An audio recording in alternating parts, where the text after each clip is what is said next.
Hello again, everyone. My name is David Bastel, alongside OREA President Sean Morrison, and you are listening to the Real Estate Edition podcast. Sean, another fantastic guest this month as we welcome Nik Nanos from Nanos Research.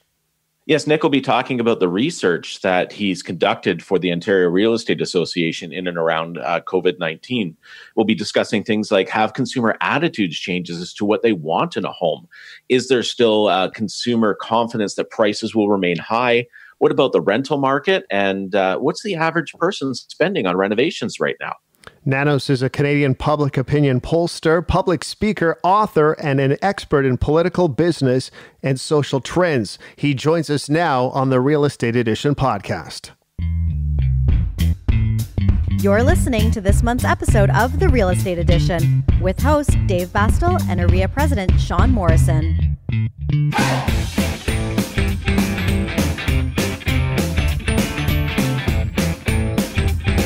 Nik, great to chat with you. Let's start off by telling our listeners a little bit about yourself. Well, I'm a numbers junkie. How's that? I'm the chief data scientist at Nanos Research.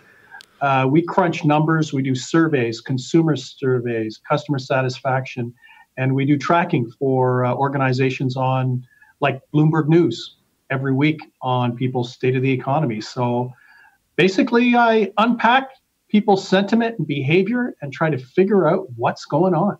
Yeah, and there's a lot going on, especially at OREA. I know that you're conducting a lot of research for it. We're going to talk a lot about it in this podcast, so I really look forward to breaking it down with you. But Nik, let's talk a little bit about the research that you conducted for OREA, just as a general guideline of what we're going to be talking about a little bit later on in this podcast. Yeah, So what we've done is a sample of Ontarians, about 1,073. The survey was completed just a couple of weeks ago, mid-May. And the interesting thing about this particular survey, it's not a general population survey where anybody can participate. This survey and study that we're going to unpack the numbers specifically focuses and targets people who are active in the real estate market. These are people who currently are listing, currently out there buying, intend to list or buy in the next couple of years. So think of the study as an insight into those actively in the market, either to buy or sell in the next couple of years. So Nik, many industry leaders and governing bodies have different thoughts on how this pandemic is going to affect future home prices. Some say it'll rebound. Some say the changes will be negligible. Some are predicting double-digit drops. What did your research bring up on home prices in the near future as far as Ontario consumers' thoughts? Well, one of the most important things to remember whenever we talk about residential real estate and home prices is that for most Ontarians, this is their biggest and most important investment that they have, period, full stop, and everybody is interested in the price of homes. But, what's not surprising is that in an environment where people are uncertain about when they're going to go back to work, in an environment where they're uncertain what will happen when they get back to work, whether their kids will have jobs, there's a significant level of uncertainty related to the future strength or prices in the real estate market. And, I think the fact of the matter is that, for most Ontarians, what's clear at least is that they still see investing in a home and owning a home as a very good investment. And that's one of the key takeaways here. So lots of uncertainty, go figure, but that'll sort itself out as we get back to whatever this new normal might be. No, that's great to know. Now, through COVID-19, obviously, we're spending a lot more time in our homes. Yeah. So I was curious, did any of your research show up any new trends on what people are looking for? Has it affected people's thoughts on their current living situation? Well, what's interesting is that, for those actively in the market, they're still committed to being actively in the market and buying or selling. But, when we ask people, because of the isolation, whether there are things that they thought they might want that they didn't really think so before, two big things jumped out. And the one thing was basically a larger home with more space. And the other one was outdoor space. And it shouldn't really be a surprise that when Ontarians are in lockdown, when they have to be in their house, when many are working from their house, they're looking at their house not just as a place to sleep at night and to hang out after work, but as a place that they might need to work. So there's a significant proportion are now looking at home spaces as office spaces and needing more space in order for them to comfortably work. And then also some nice outdoor space in order to kind of enjoy the good weather. I'm kind of curious about the outdoor space of that last commentary. I know a lot of people, when they look for houses, they do enjoy that and so forth. But do you think at all, just because of the pandemic we're in, perhaps the outdoor space component has kind of been, the volume of it has increased just because of what we've gone through? And perhaps if you would have done this same survey in 2019, it may not have been as evident of a need for a person? David, 100%. The thing is that, when people think about open space, they think about public spaces. But right now, what we're seeing is an environment where there are restrictions in a lot of these public spaces. And people are kind of, as an alternative, want to have a backyard where they can relax and have their friends over and hang out and all that kind of stuff. So we're seeing that kind of shift. The one thing that might be interesting, and this is where we've seen in some of the other data, is there could be a difference between high density urban residential and suburban and kind of smaller town residential, where, open space in a home or outdoor space with a home is in limited supply in these high density urban centers. And this is where, maybe it's going to be like Leave It to Beaver, right? Kind of the burbs. Yeah. There could be a rebirth of the burbs where people are going to say, you know what? Do I need to be downtown? I'm going to be teleworking a little more. I might want to live in a smaller community. I don't necessarily need to be right downtown in the big city. Might want to have a house that is a little bigger in the suburbs, that has a nice backyard that I can hang out with my family and friends. No, that makes complete sense, especially when we're all residing in our homes a lot more often and spending a lot more time there than we normally do. Now, I know from the research that just over 6 in 10 Ontarians who own a home, your research showed that they plan to sell a home over the next 2 years, but they're not sure when to list their home because of the pandemic. How long after the pandemic is over do you anticipate this attitude is going to change? Well, the thing is there are a lot of people that are unsure because there's a lot of uncertainty related to every single part of their life. We talked about that earlier. But this is where the role of a realtor, the professional, the expert, the person with the data and the stats and the advice that they can give is going to be critical.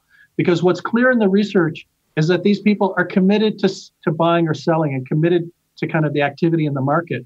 But what they're going to be looking for, guidance from realtors, right, on when might be a good time to sell. And I would hazard to say that whether it's a good time to sell could be dependent on where you live in the province, what type of house that you live in, or what type of house or place that you're looking to buy. So I think we're going to, until we actually have those firm dates from the Premier of Ontario when things start to get back to normal, I think there are going to be a lot more people that are going to be unsure. But you can bet your bottom dollar they're going to rely on their realtor to give them advice about when they should be getting into the market and when they should be buying or selling. Nik Nanos is our guest. You can look for a lot of information on his research at OREA.com.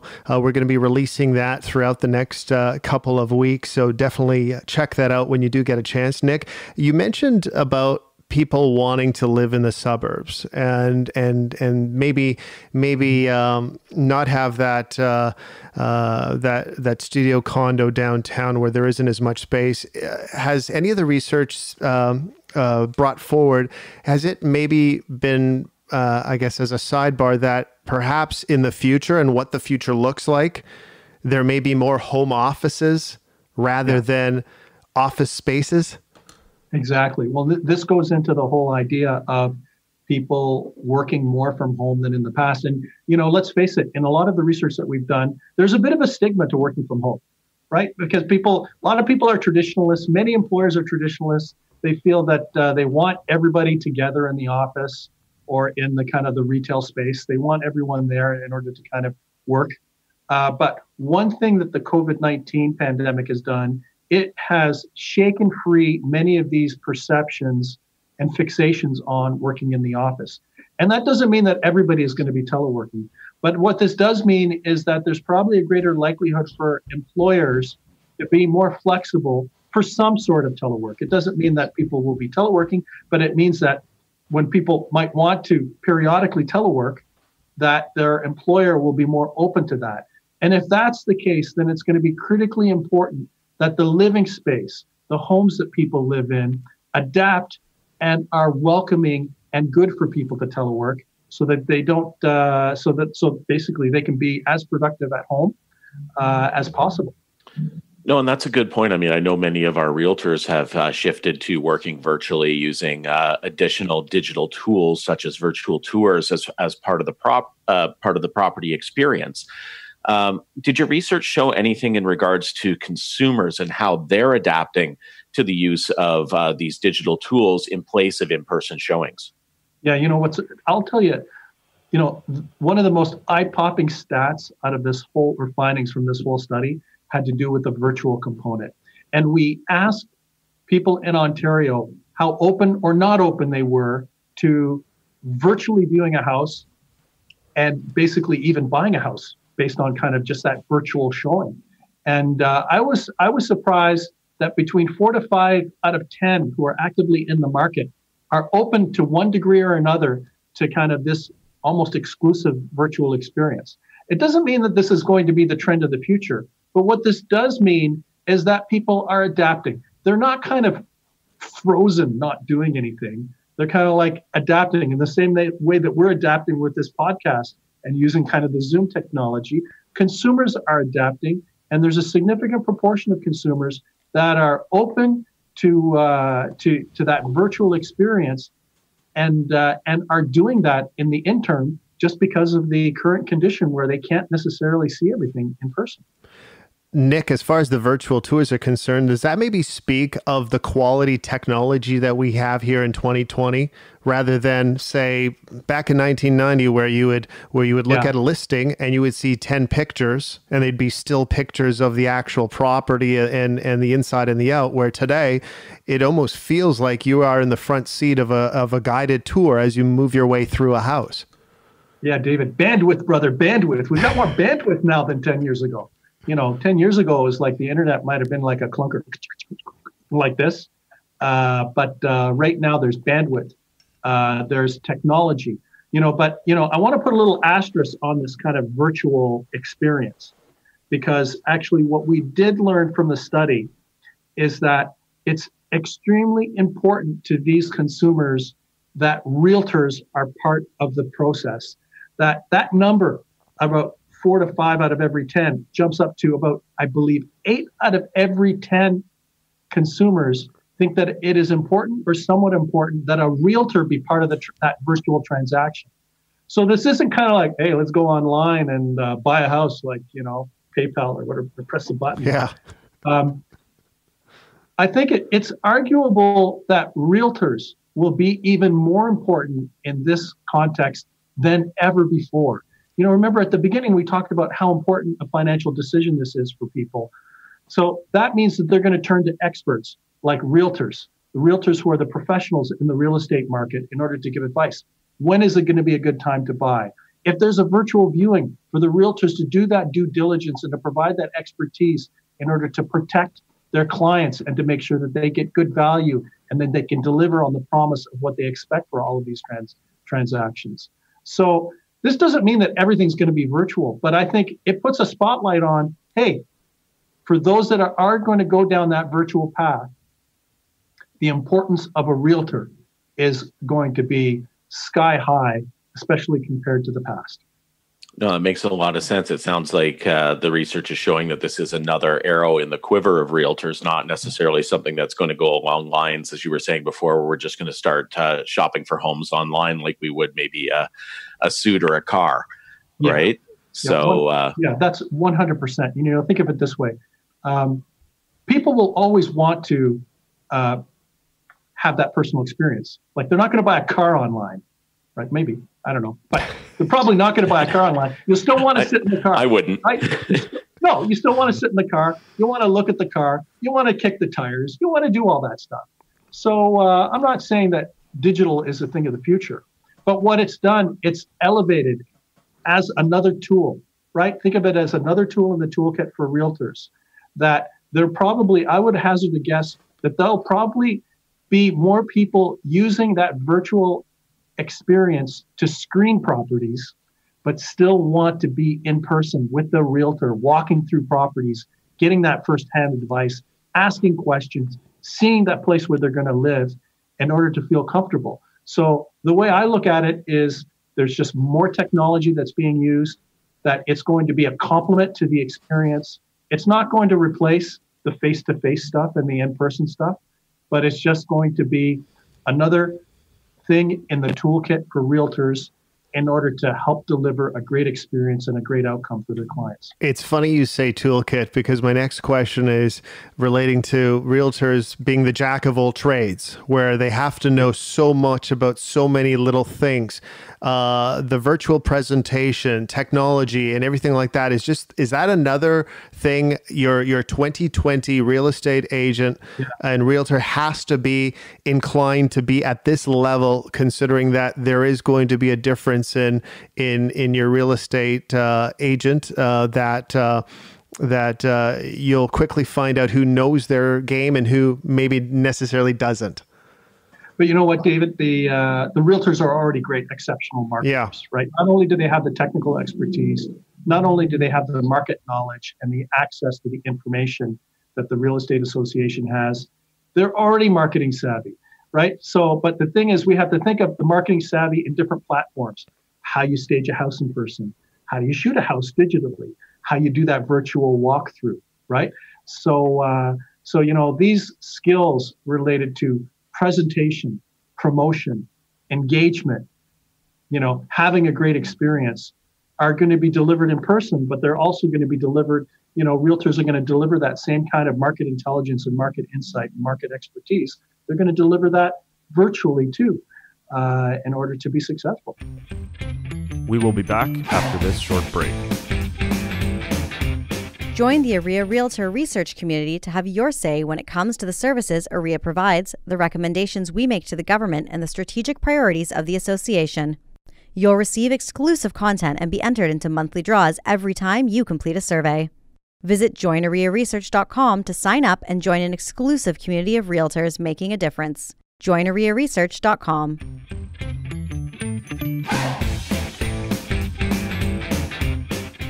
Now, if we can kind of look at it in a more general sense of the market, if buyers and sellers are looking at transacting in this kind of new normal that we find ourselves in, is there any advice that you would give based on the research to those consumers in preparing to transact in this environment? Well, the first piece of advice would be make sure that you use a realtor, right? Which is what came through in the survey. Just think 8 out of every 10 want to use a realtor and think that it's extremely important to use a realtor. So the first piece of advice is, in this environment, having a realtor was important, very important before, but is exceptionally important because that realtor is your representative. It's your boots on the ground. It's the person that can kind of interact with the property and represent you. Start with that. And then the other thing would be talk to your realtor about that hybrid experience. What happens online? Like, what do you want to do online and what do you want to do in person, so that your realtor knows the type of experience that you want. So for example, if there are 20 properties and you want to see them all in person, and that will happen once things normalize, then tell your realtor that. But if there are 20 properties they might be interested in, and for you and your partner want to go, you know what, we're going to visit them all virtually, and then we're going to narrow it down to 5. Tell your realtor that, so that your realtor is efficient in the use of his or her time, and then can deliver you exactly what you want in terms of an experience. So maybe one of the things to think about is, what's the mix? What's the right mix for you between digital and in-person? And tell your realtor that, so that they can deliver the right mix and the right information at the right time for you to be happy with that experience that you're going to have with your professional realtor. Nik, we touched on it slightly at the beginning of this interview, but I want to get back more into the activity of the real estate market with you. The people of Ontario have a almost like a mixed feeling about whether houses will increase or decrease. and there seems to be a little bit of a divide. What sort of research have you concluded where this market might be once we kind of get to a lot of people are calling it the new normal. Is there any evidence to say one side or the other is right in this situation? Well, the one evidence that's out there, and the Ontario Real Estate Association keeps these stats, has to do with the number of listings. So you got to watch that.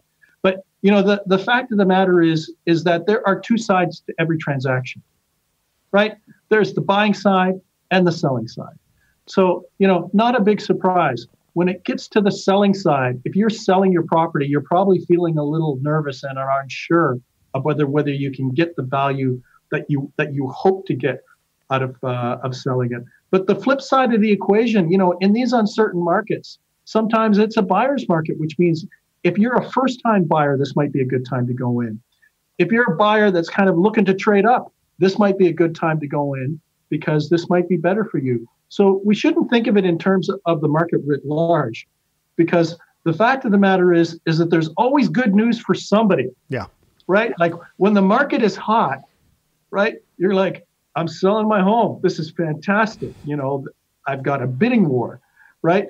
That side of the transaction is positive. When the market is uncertain, right? It's not negative, but right now it's uncertain. That helps people who are on the buyer side. So you know what? Everybody gets their turn. Sometimes it's a buyer's market. Sometimes it's a seller's market. But the good news is, David, the market is always good for somebody. Period. Full stop. Yeah. No, and that makes total sense, Nick. Market's good for people at different times, including investors. So I know a lot of transactions that are out there for people that are buying them as investment properties. They may be using them as short-term rental or renting out to tenants more long-term. Has there been anything show up in your research that's surrounding, what is the opinion of those that are in that short-term rental or long-term rental market? Do they feel affected by COVID-19? Is there any positive or negative trends that seem to be coming out of that market?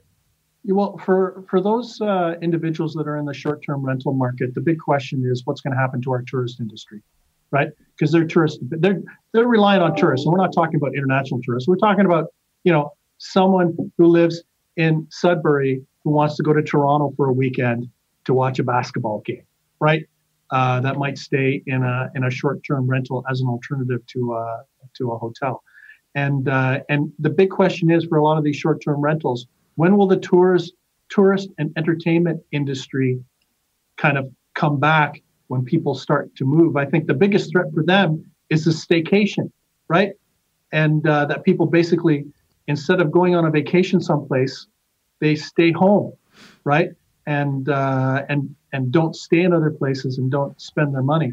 So it's going to take a while for this to sort itself out because we don't know what's going to happen in terms of professional sporting events.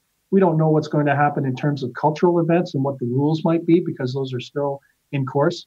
The good news is that I would expect that as the Ford government lays out its plan and its transition back, which has been very orderly so far, people will feel a little more comfortable in terms of the value of investing in real estate and these activities. And it's kind of like, I don't know, it's like the pre-game. You're waiting for the game to start. Yeah. And it's like, am I going to win? Am I going to lose? Am I going to get my clock cleaned? Or am I going to be fist pumping because I've just scored a touchdown? Nobody knows what's going to happen right now. But, in the next week or so, Premier Ford will be laying out more of his plan for the normalization of the economy. And all this uncertainty, this is the key takeaway here. It's not necessarily negativity. It's uncertainty. The good news about this project that's being done by the Ontario Real Estate Association is that it's going to be a tracking study, which means we'll be able to unpack the uncertainty and see where the chips are falling over the next number of months as we monitor how people feel about real estate as an investment and the timing of when they want to list and the things that they want to do. And on that note, we should tell our listeners, our members, that to visit OREA.com for more information about the member research. It will slowly start finding its way to the website, and it has everything to do with our guest Nik Nanos, who joins us here on the podcast. You talked about short-term rentals. Let's talk long-term rentals. There's been some evidence of decreasing rent just because of the pandemic and so forth. When they're, and we cross our fingers and we hope for a vaccine, but when we know this is clear or there's a sign of clearance, do you see rent firing up at a higher level? Do you see a slow increase, or do you kind of see it normalizing as we make it through the next months and maybe year? Well, a big factor on this is whether we have a downturn in the economy, right? That's going to be the what I'll say, the big dog in terms of what influences behavior. And, in the weekly tracking that we do for Bloomberg News, it suggests that we are going to have a recession. And, it shouldn't be a big surprise. Unemployment is at an all-time high and is going to continue to be high. GDP will go into negative. Gross domestic product will be negative because Canada and every other major country in the world has had to shutter businesses, like restaurants are closed, offices are closed. The hospitality industry has been shut down. So, in terms of what I would say the rental market, it's probably going to be an environment where in the short term, I think that there'll be stability, because between now and the end of the summer, the government will still be pumping money into the economy and helping people pay their mortgage and helping people pay their rent and helping small businesses.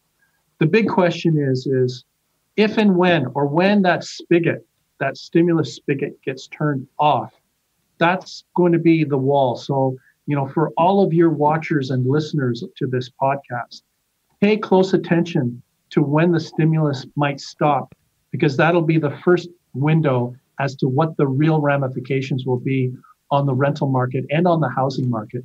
Because right now the government has been able to kind of flatten the curve a little bit with the billions of dollars that is being pumped into the economy by both the provincial government and the federal government. That's a good point. I mean, some may look at that market as an opportunity, say first-time home buyers, for instance, if some prices come down, they may be looking at getting into the market. And we know that the real estate sector can help stimulate this economy coming back out of what might be a temporary recession, as you're talking about now. I know in your research, it says that more than 2 in 3 Ontarians active in the real estate market report they've not bought or sold a home in the past 2 years.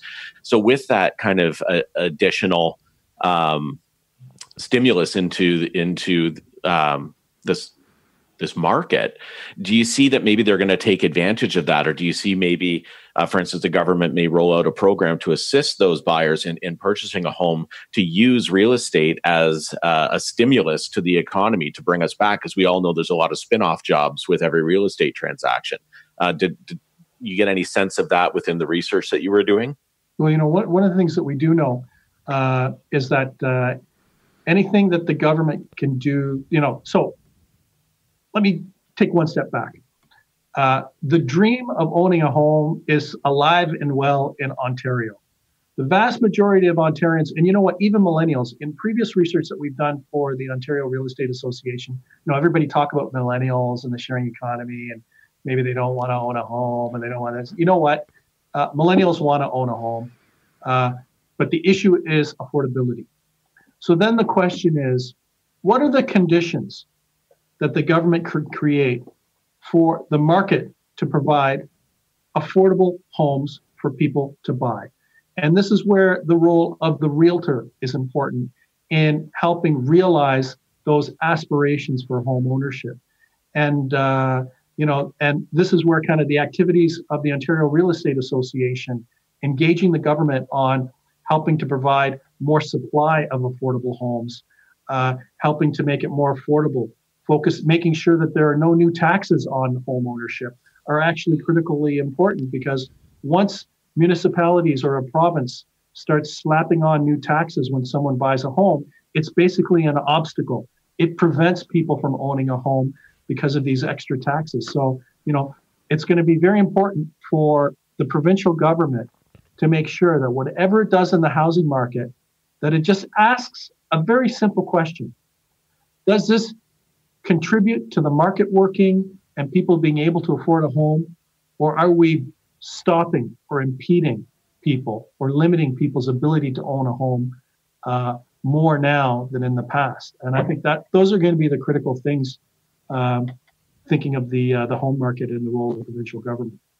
Nik, do we know what age group that here in Ontario will be making that first step into a home? Which, like, where the majority will lie when the I guess the real estate market does open up a little bit, and what you're kind of anticipating? Is it the millennials?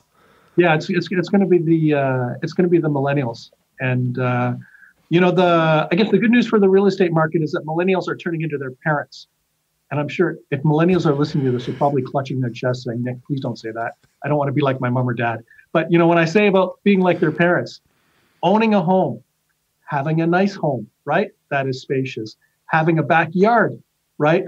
And, we might see millennials who before were focused on the I'm hip, I'm cool, I'm downtown in the thick of things in the high density urban space, to thinking, you know what? The house that my mom or dad lived in, that's a pretty good house.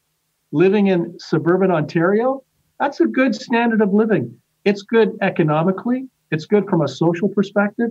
It's exceptionally good from a health perspective. So, I think one of the things that we're probably going to see are millennials being a little more interested in more of that traditional real estate compared to the hip, cool, downtown, high density kind of environment that might not be necessary if they're teleworking more, and also is just different from a public health perspective compared to I don't want to use the word normal, but an average home compared to I'll call it, if I can use these two words, uber sexy downtown living.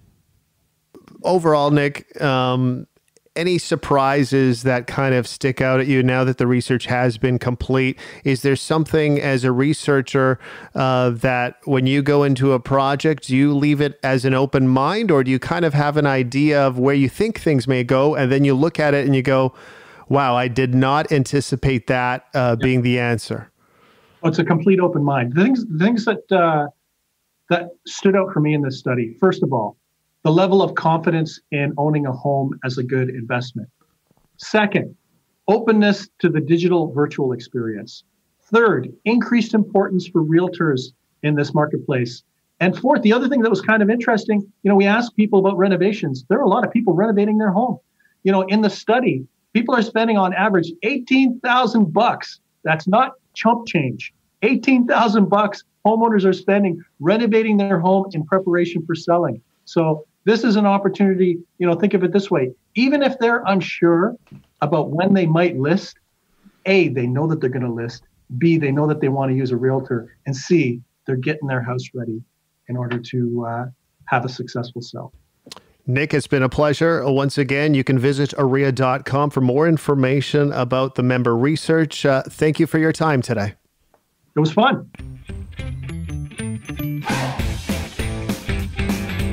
Great chat with Nik Nanos today. Again, for more information about our research we talked about today, you can visit the OREA website at www.orea.com. Before I go, I want to share a few updates about our We Have Your Back OREA COVID-19 relief plan.